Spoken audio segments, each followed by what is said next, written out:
Yes, love's a secret weapon. Yeah!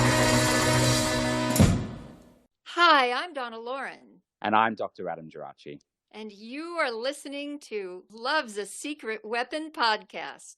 Hi, everyone. In this episode, Donna continues reading from Chapter 3, Hands Off, from her autobiography manuscript, Love's a Secret Weapon. And in this reading, Donna talks about a life-changing trip to San Francisco. Go, Donna. Carl Scott, a powerhouse entertainment executive who worked in the Bay Area with DJs Tom Big Daddy Donahue and Bobby Mitchell of KYA Radio, took an interest in my career. He told my parents that I had a date to sing my latest record on K-Pix Dance Party, hosted by Dig Stewart. This show was San Francisco's answer to American Bandstand. My dad turned this into an opportunity for a vacation. Into our 1954 Ford station wagon, all 5 of us piled in, packed with Maury's cameras and my wardrobe, plus the usual stuff for my brothers and my mom. Even our dog Lady was included. We would drive up the coast from LA, stopping in Pismo Beach for a stretch and a candy apple. Oh, yum, yum. Then we'd continue the 450-mile journey to San Francisco. My family had fun on an adventure like this. I just went along with their plan, all the while knowing that the trip was really about getting my career off the ground. So they relaxed into a getaway mood, while I took on the weight of the world. There was absolutely no awareness on their part how seriously my sense of responsibility was. Carl picked up on this deep feeling I had. He was hypersensitive to my family dynamics even then and took the stance of intercepting. Crazy. I felt I had a real ally in Carl, the only one since my grandfather died when I was 7. He was someone who was watching out for my best interest without an agenda of his own. Carl posed no threat to Maury or my mom, although he was 8 years my senior and male. To the contrary, his rotund size blinded them to any possibilities that there was a sexual attraction. Also, whenever my parents thought someone in show business would help advance my career, they abandoned their overprotectiveness and threw me to the wolves. With Carl, I felt safe. My family and I arrived in San Francisco to stay in a rented apartment which accommodated our family and our dog, Lady. Carl had booked me on the TV show as well as a sock hop in Redwood City. That gig must have paid for our lodgings, I suspect. The TV show was pure publicity. At the Dig Stewart TV show, I lip-synced to my latest record. I'm in love, I'm in love, I'm in love, I'm in love with the ticket taker at the Bijou movie. I think that's how it went anyway. The show emulated Bandstand in that it had a local group of teens who were regular dancers. One in particular stood out. He was a Fabian look-alike named Tiger. The camera loved him and focused a lot of attention on his dancing. Even though I was a special guest along with the Righteous Brothers, Tiger was the real star of the show. He even had a few groupies hanging around the TV studio outside waiting for his autograph. The show aired live in the afternoon. Energetically, even lip-syncing to a record pumps the old adrenaline, as well as having the camera and lights all on you. By itself, that feeling is a thrill and a high. And then there's the applause to just amp it up a little bit more. So that explains the extreme letdown when the lights go out and your performance is done. One looks for a comfort to let yourself down easy. Well, my knight in shining armor was waiting in the wings for me this time. I had just turned 15 and had no idea what surprise Carl had up his sleeve for me. Oh, he was scheming up a big one, but to my advantage. He talked my parents into letting me go with him to see a movie. Seems harmless enough, huh? The movie starred Natalie Wood, probably my favorite all-time movie star and kindred spirit. I was shocked that suddenly I was set loose in San Francisco. Wow! Freedom! Clang, clang went his trolley, and aboard we went. The tracks beneath led us downhill like a gentle roller coaster ride. The sun was setting as we arrived at our destination. I saw lights on a marquee. Gypsy, starring Natalie Wood. It glittered. Carl started laughing his inimitable laugh I loved so much. He was the thrill on my face that lingered from only an hour before. No letdown today. This would be a testimony to life's gifts of bliss, a word I have grown to understand. We jumped off the trolley, and to my surprise, Tiger was standing by the entrance to the theater. I looked at him and smiled. Carl said to me quietly, "I fixed you up on a date." My eyes blinked in disbelief, and then I stood on my tiptoes to give my gentle giant a kiss on his cheek. Now he was a chaperone, and the three of us walked into the theater to see Gypsy. Oh, Carl, not only did you want to give me a taste of freedom, but some knowledge, too. Gypsy's a true story about a stage mother who tries to control her daughter and fails. My date with Tiger trumped the lesson in the film. I guess my teenage hormones kicked in because on the trolley ride back to the apartment, I found myself in a lip lock with the local idol. The drive back to L.A. with the family was not one of feeling alone and alienated. No, this time my high lingered into teenage fantasy with memories of kisses and a friend who gave me a golden glimpse of freedom. Say hello to my guardian angel, Carl Scott. Carl and I go way back to when your pompadour rivaled Elvis. Hi, darling. Hi, my baby. How are you? We're good. You know, Carl, we met in 1961 in San Francisco. I was 14 and you were 22. I want to know, how did you get started in the music business?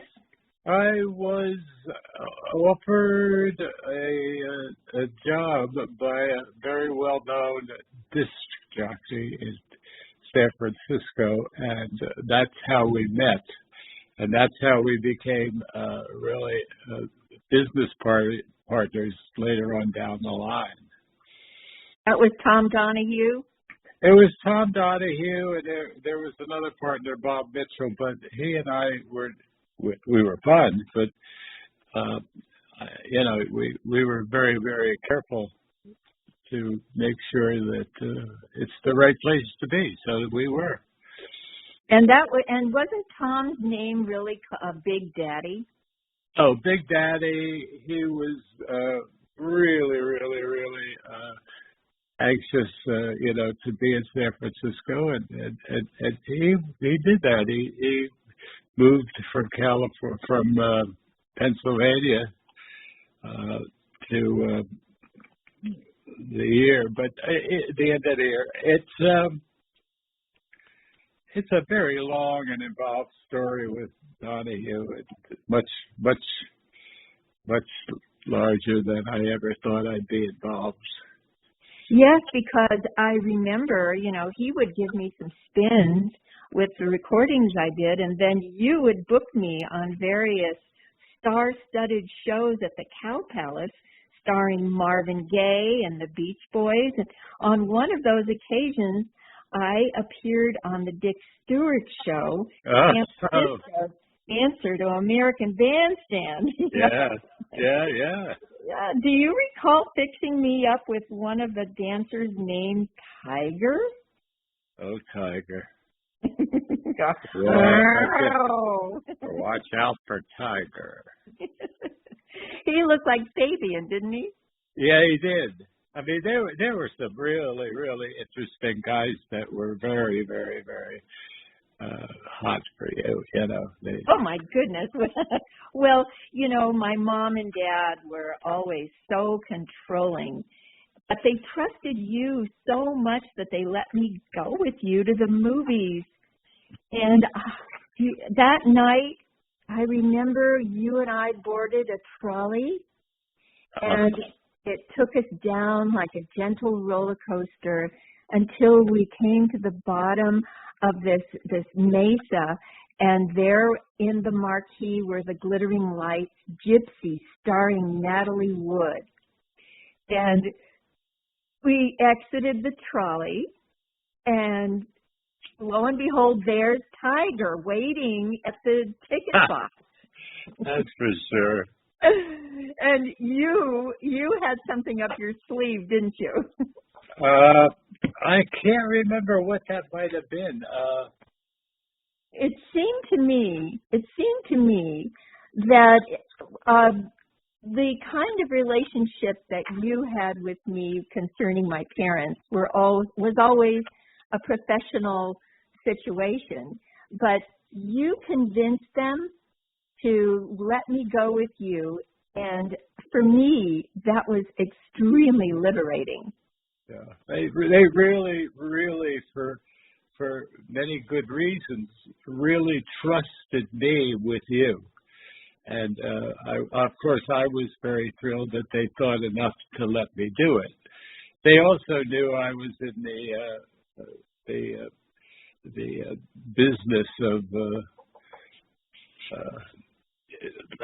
In other words, they trusted me. They let me take you to the movies and to the, all kinds of stuff. And of course, I was thrilled because I was new to the business.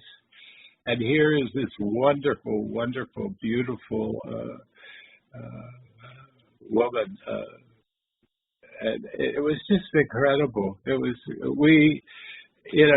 we would talk about Lori, we would talk about Ruth and what we needed to do with respect to your career. I thought I knew a lot about it, and I'm not quite sure I did, but it was really, really important to me that Ruth and Lori responded the way they did.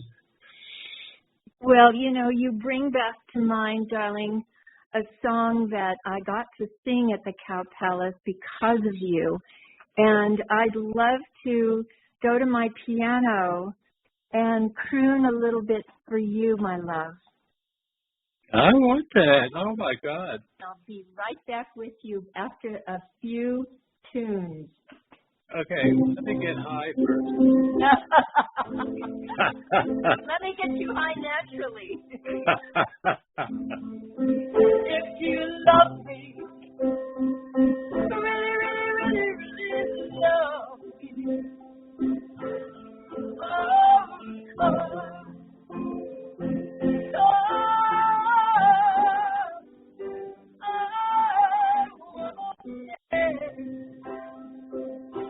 you really, really love me. Really, really love me.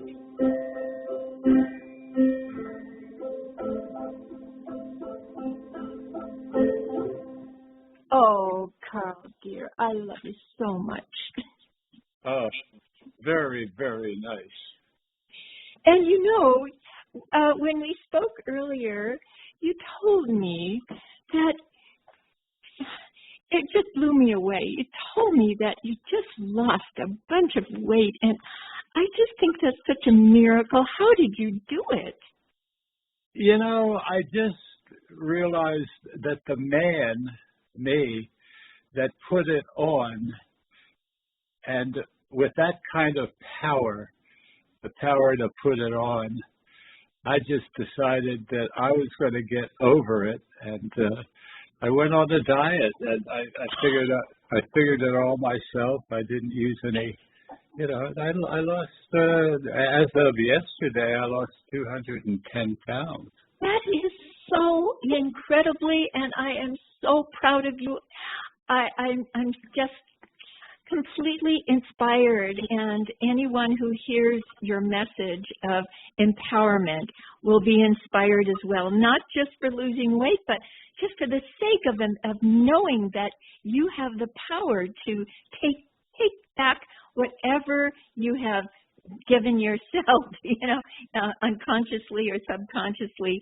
But now with that awareness, Carl, that is just, it's glorious. And I'm thrilled for you, dear. Thank you, my love. I was very proud of myself, and I really realized in a big way, and you'll understand this more than anybody, I decided that the man who put it on has the power to take it off. And I love that. I never thought of that. It doesn't, all I can think of is a clock bar.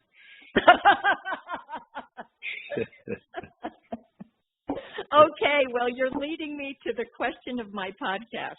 We call ourselves Love's a Secret Weapon. Oh. And I want to ask you, what or who is your secret weapon? My secret weapon. I think my secret weapon is really an attempt to do in what's left in the business. And I've now retired, and it's a part of me that's all over. I'm 83 years old, for God's sake. Wow! Oh my God! It is. You are, you're, to me, you'll always be the Carl I've always known, and numbers are irrelevant. Yeah. God bless you, Carl. It was absolutely divine.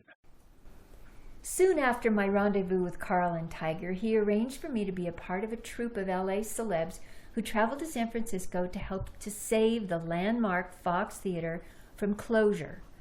Tony Bennett headlined, performing I Left My Heart in San Francisco, which had been released a few months earlier. Johnny Green, the conductor and songwriter, was going to be conducting the orchestra. He wrote the music for the jazz standard Body and Soul. The lasting endurance of this song was skillfully performed by Tony Bennett and Amy Winehouse just before she died. For my performance, I had some very loosely written music charts that I had brought with me. When I showed up at rehearsal, Mr. Green almost tossed my charts away because he thought that they were not sufficient. The pianist in the orchestra came to my defense and said, "Well, let me try." He began, and as I was singing, some other musicians chimed in, and so I was allowed to perform. The show started at around midnight, and it went until at least 3 a.m. I remember at one point standing on stage behind Jan Clayton, who played the mother in Lassie, and who I found to be a very sweet lady. She was wearing a typical prom dress with a cinched-in waist. I was a big fan of Lassie, and so I was a little surprised to see her poured into this tight dress with back cleavage because she had been cinched in so tightly. I was on around 1:30 a.m., which was another one of those weird contradictions from my parents. When my turn came to perform, the small band joined me, and even a couple of the horn players decided to chime in during my performance. I sang my usual Get Happy and Bill Bailey, as well as a couple of other songs. To my delight, at the end of my performance, the orchestra gave me an ovation because I was the youngest one there. The audience was also very generous. When I went backstage, the very handsome Chad Everett picked me up at my waist and lifted me over his head and gave me a big hug and complimented me. After that, I didn't even care about Tony Bennett singing I Left My Heart in San Francisco, and I'm a huge Tony fan. The night was a real high for me. The next night, I played in a little rock and roll club called the Million Cellar, and it was delightful.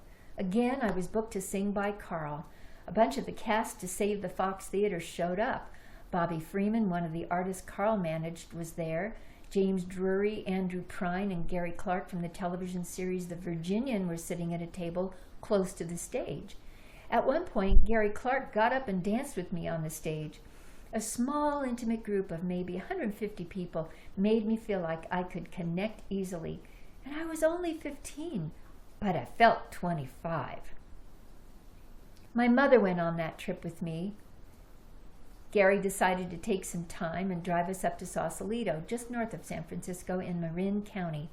To get there, you cross the Golden Gate Bridge, which is an awesome experience in itself, and go through the Waldo Tunnel, which was later painted with big rainbows on either end. It really is a special place. As I got older and traveled there a bit more, as San Francisco embraced further the hippie movement, you really felt like you were going through the rabbit hole and entering into a whole new world. Eventually, after I married my first husband, Lenny, we were there in 1976 for the band's last concert, The Last Waltz, which was filmed by Martin Scorsese. It was incredible.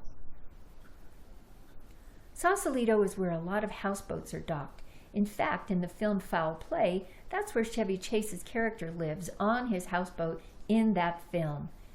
We passed through Sausalito and on to Tiburon, where we ventured into this old sailor's cafe called Sam's. It's still there today. We walked through an open deck that was partially over the land and on the water with the full view of San Francisco and, of course, Alcatraz. There we ate these delicious, typical San Fran sourdough rolls with fresh abalone. I remember how they tasted like it was just a minute ago. We accompanied that with the Ramos Gin Fizz, a virgin for the virgin. This is a very foamy, milky drink served in a tall glass, and it was delicious. Usually the view of San Francisco from Marin County is sort of shrouded in fog, but on this day it was perfectly clear, and wow, what a perspective. Great experience for me. And I think my mother enjoyed it too. When she could travel with me, and there were probably only over the course of my career 6 times, she was in heaven. She needed her time to shine. Gary stayed in touch with my mother when we returned to Los Angeles and ended up coming over to the house one day. When I saw him drive up in his icy blue Avante, I was hoping my mother would drop her guard and let me go for a drive. Gary's celebrity worked like a charm. My mother made an exception, as she always did, when it came to show business. What a yo-yo effect. In my life, there were always reminders of feeling ashamed. When I turned 15, a new drama unfolded. My hair was growing, so was my nose. My nose was beginning to dominate my facial features, and according to an agent, a casting director, and my parents, I was only going to be cast as ethnic. An all-American girl was the most desirable image to be an actress. There had been a slow build by my parents making comments about my appearance starting around 13, calling me schnoz in a derogatory way. This typically is an awkward stage of development for most teenagers. My nose became literally the bone of contention. It is strange because by the time I was 15, I was actually working more than ever. However, there was this constant rhetoric at home between my mom and dad about me getting typecast because my nose looked a certain way. I was feeling a lot of pressure. It wasn't as though I could reference the same features of my maturing face with either one of my parents. I simply didn't look like any member of my family. On top of all the underlying messages that I didn't belong, now I felt that there was something really wrong with me because I don't look right. My parents announced that $500 had been left to me by Maury's father when he died and was just sitting in a bank account. I was not consulted before the decision was made for me to have cosmetic surgery. My parents called a meeting in the usual place, the dining room table. With great excitement, they told me how wonderful I'll be looking after a nose job. They prophesied the future and predicted that my life would change for the better. We met with a surgeon, Dr. Michael Gurdon, and it was decided that I would have the procedure when school adjourned in December for Christmas vacation. The date came for the surgery. Hospitals were familiar to me. At age 8, I underwent a tonsillectomy, and then a year later, I spent 4 days in isolation with pneumonia. However, I had no idea what to expect when they wheeled me into the surgical room. I didn't know anyone who had had this procedure, and it was almost verboten, at least in my realm. I was told that I would be awake during the procedure. Lying on the gurney, an anesthesiologist came along and injected on and around my nose to numb my face. I remember being told that I would feel one needle, but then I wouldn't feel the rest. I did feel them, unfortunately, as they came at me fast and furious. Then I was looking up at someone holding a hammer, and boom! The doctor wiggled my nose, moving the crushed bones around. It must have not done the job because I was hit with the hammer again. I heard a sound of my skin being lifted up so that they could do their work. I was pretty horrified being able to hear and see everything. At that point, I think that I passed out because I don't remember anything else. For the first few days after the surgery, my eyes were the colors of peacock feathers, mostly blue and green and every other color under the sun. After about a week, my nose was still bandaged and my face and lip were swollen.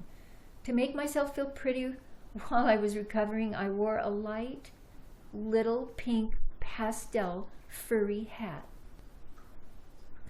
After a couple of months, my face started to feel normal again.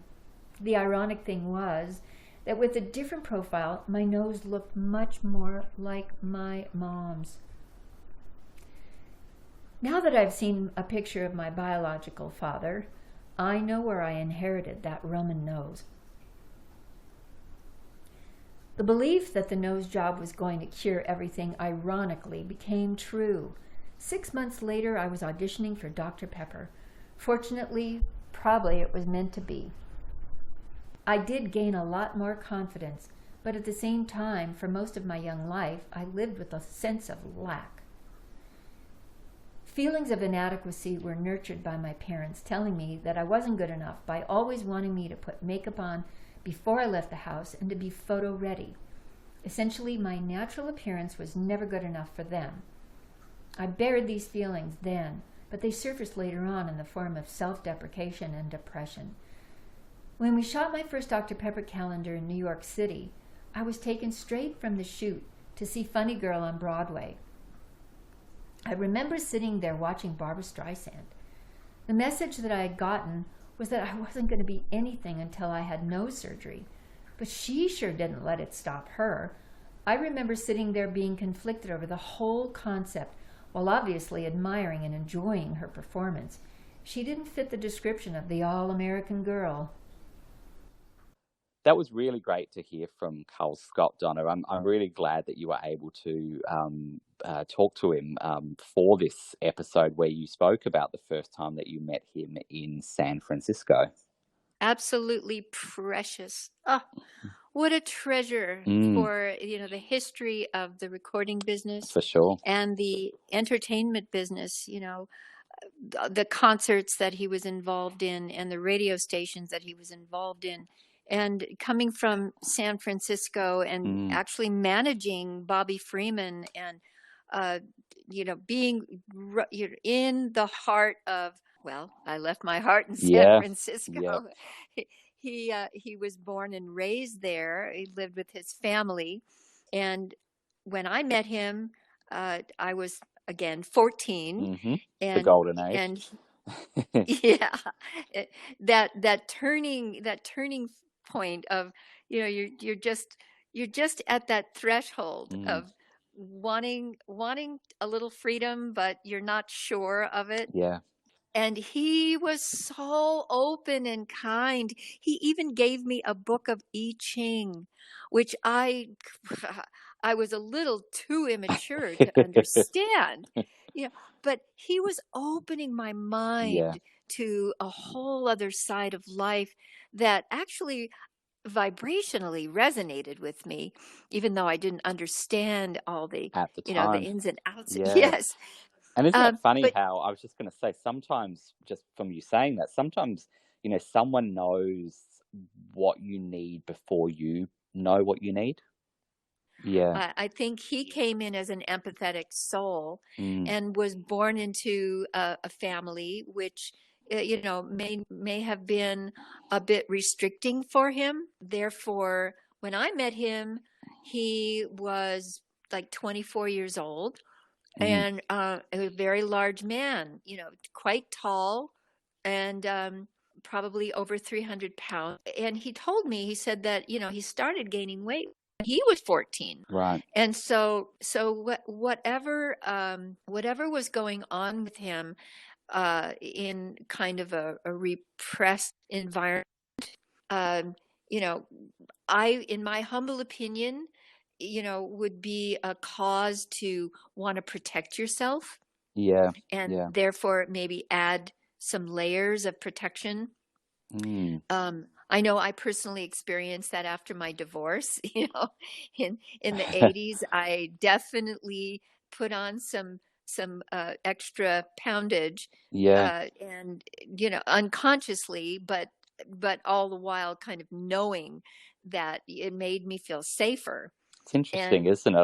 I'd never thought about that, but that makes sense. Think yeah, I about, mean, yeah. unconsciously, you're Mm. if you're in an uncomfortable situation, whatever it may be, Mm. if you want to make life sweeter, it's always good to go to the bake shop, you know, and to eat in a way that's comforting. Yeah. Yeah. And depending on how uncomfortable your situation is, the more comfort you need. And that's, orally, that could be a device, to ease your discomfort. Mm. And our San Francisco experience was so rich. He diverted attention and gave me some wild A experiences. At teenage least they were wild. experience. Yeah, wild for me.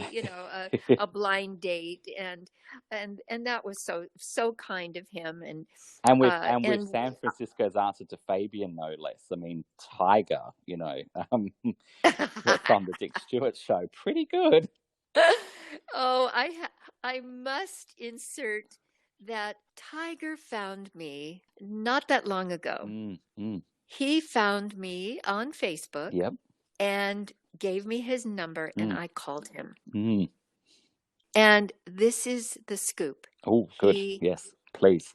He's still in San Francisco, Mm-hmm. and he said that he had some physical accident. Mm. And he had been in a wheelchair. Right. And he was sitting in his garden living with one of his children. Yeah. Yeah. And he confided in me that he had been in love with me. Oh my goodness. Since we first met. Wow.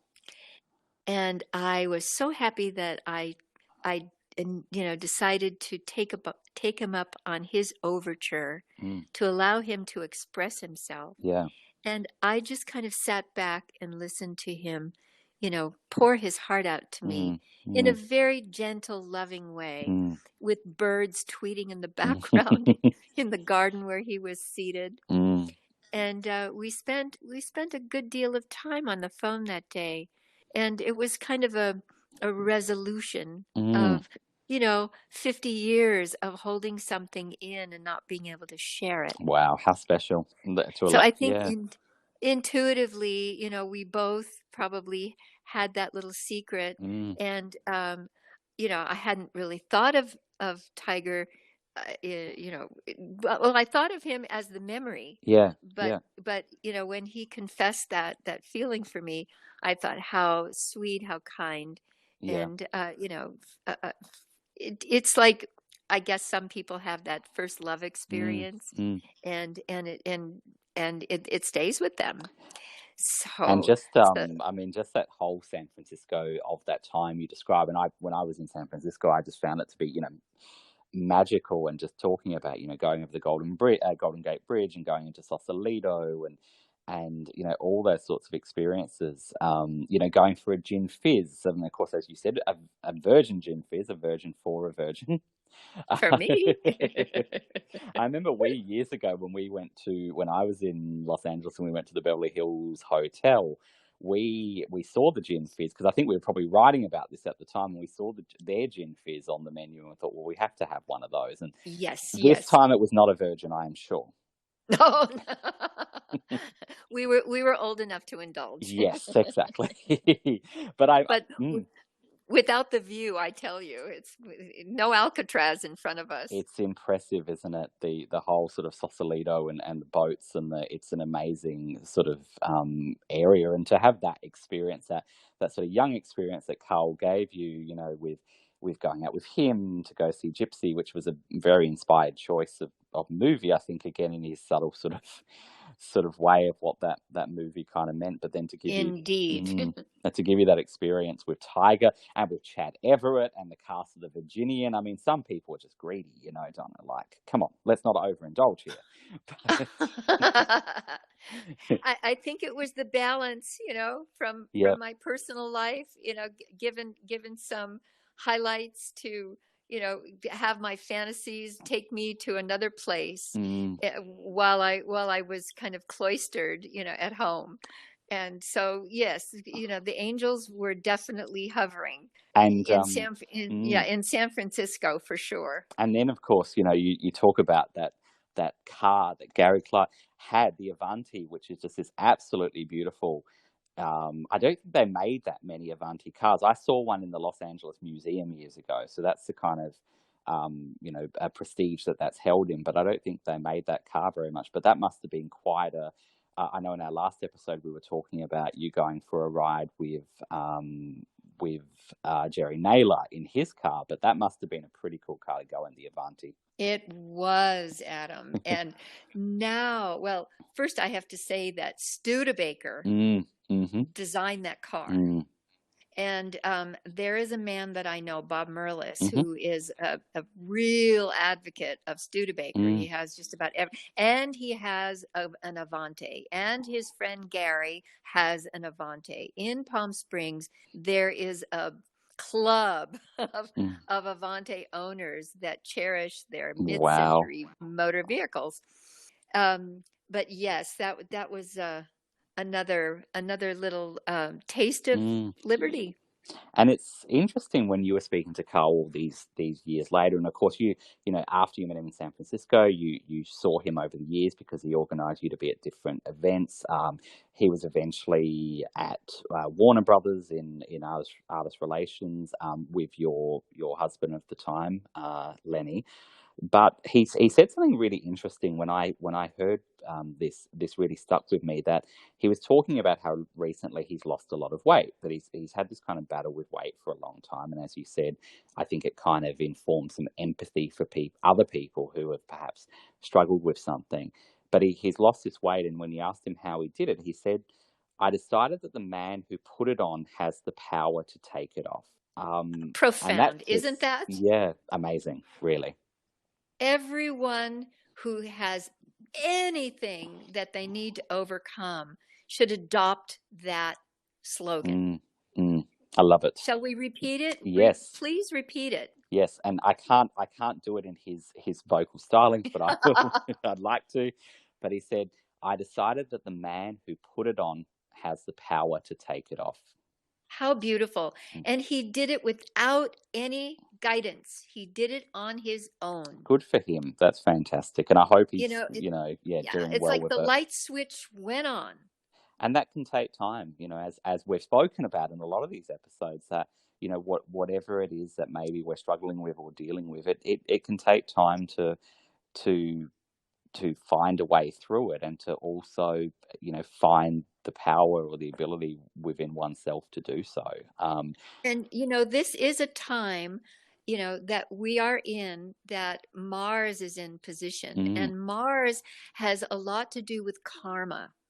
And what I think truly was maybe a huge reason for Carl to take his power back at this late time in his life is that he did not want to take that with him. Yeah. He wanted to find resolve in this life and to truly be who he is. Yeah. And, you know, I'm going to go off on a little tiny tangent, that when you are born into an environment that makes you feel wrong, Everything you do is wrong. They want you to do it their way. If you don't comply, you're out, or in some fashion, you're out. And if you do have that awareness, and I believe he does, you come out from under all of those layers and layers that you accumulate, and be able to see yourself in the light for exactly who you are, that you were never wrong. You were made to feel wrong, but you were that word is eliminated from your consciousness, and you can finally just be who exactly you are. And what an awesome message, I think, from him, from you, but also at this particular time of what's going on in the world, and the fear and where people are made to be fearful or to feel that they can't be who they are and who they should be. It's a message I think we need more than ever now. So yes, and we're living in a time, I truly believe, of transition from the past, which was a patriarchal dominant society for many thousands of years. Conquer and divide. It doesn't work. Yeah. We come in as loving beings. That's who we are. And those who come in the shadow, are struggling to keep their power. Yeah. But so many of us, maybe the majority, I would assume the majority of all life on planet Earth loves life. And, they have to adapt to live in the environment of planet Earth and the way that it was. And for anyone interested in astrology, we have been living in the Piscean age for 2,000 years. And the Aquarian age, which, we heard of in the 70s, or, the age of Aquarius. Age of Aquarius. It is happening. And the philosophy of we are all one is manifesting. And the past is still living, in the modus operandus that they understand, at least 2,000, if not longer, years. You and I have an opportunity to evolve from that era into a whole new era of we are all one consciousness, not just humans, all four-legged animals, all life on planet Earth, and all resources on planet Earth that we love and respect and revere. And what I think a nice example of San Francisco, that sort of magical place of that time where so much of that age of Aquarius unfolded, but to bring it up to present day, like you said, the things that came out of that time that continue today to move us forward, I think, is what we should focus on. And the nostalgia and all that, that's lovely, but it's really, I guess, what came out of that time in places like San Francisco, where you go over that bridge and you're in the age of Aquarius. Yes, it's those seeds that were planted, and they've been planted before. They were planted by Leonardo da Vinci. I mean, they've been planted by the great, Greeks, and they have existed. But it seems to me that this is the time for. They say in Buddhism, a lotus begins in mud. Yeah. And the patriarchal age has been in mud. And we've all been trying to keep our heads above the mud and become the lotus. And this, the way that the planets are lining up, the way the age of Aquarius, the energy that's coming in and creating change and transition will blossom the lotus. And you will see it in your lifetime. We are all one is how this planet will survive, will thrive, will regain its resources over time through love. All the forests that have burned will be replanted. Billions of trees will be planted by armies of ecologists. You know, people will revere the ocean. These organizations like For Ocean will dredge plastic out of the ocean, out of the soil, out of the air, little by little, when we are all one. And what an uplifting call to action, I think, to end on today. So thank you again for us being able to have this conversation with each other, but also with our listeners. We appreciate everyone listening out there who wants to come on this journey with us. Love And you, love you, love you. Love you too. And for those who need a bit of a pick-me-up, I would suggest a gin fizz at the end of the day or the beginning of the day or whenever you're listening. And until next time, thank you for listening. Yes, love.